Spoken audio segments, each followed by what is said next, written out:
mahadsanid nebi yuusuf sababtoo ah qisadaada ayaa waxaan ka bartay waxay tahay in nicmadooyinka iyo waxyaabaha wanaagsan ilaahay subxaanahu wa tacaala uu isiiyey aan qarsado sababtoo ah nicmad walba waxay leedahay waxay tahay waa xaasid adigana aabbahaaga wuxuu kugu yiri waxay tahay ha u sheegin riyadaada walaalahaaga mahadsanid nebi yuusuf sababtoo ah qisadaada ayaa waxaan ka bartay waxay tahay in dadka qaarkood aysan kuugu nacaynin xumaantaada iyo ceebaha laakiin ay kuugu nacayaan wanaagaaga iyo quruxdaada sababtoo ah walaalahaaga adiga nebi yuusufow maysan kuu nicin ilaa jacaylka badan uu ku jeclaa aabbahaaga mahadsanid nebi yuusuf sababtoo ah qisadaada ayaa waxaan ka bartay waxay tahay in marna aanan isbedelin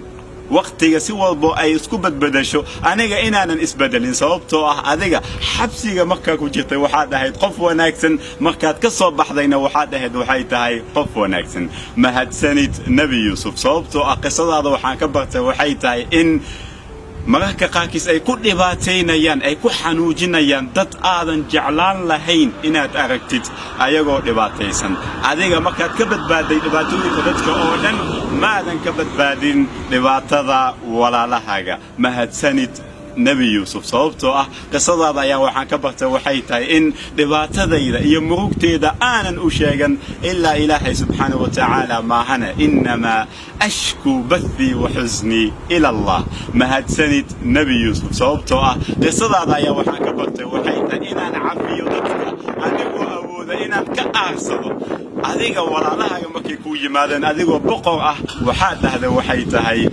waan idin cafiyey ayaad ku dhahday maxaa kaa qurux badan nebi yuusuf taa awgeeda ayaa ilaah subxaanahu wa tacaala wuxuu ugu tilmaamay waxay tahay qisada nebi yuusuf axsana alqasas mar walba aan aqriyo waxaan ka bartaa waxay tahay waxyaabo aad iyo aad u badan aan aqrina insha allahu tacaala aana ku tadabburno qisada iyo suuradda quruxda badan macaanka badan suuratu yuusuf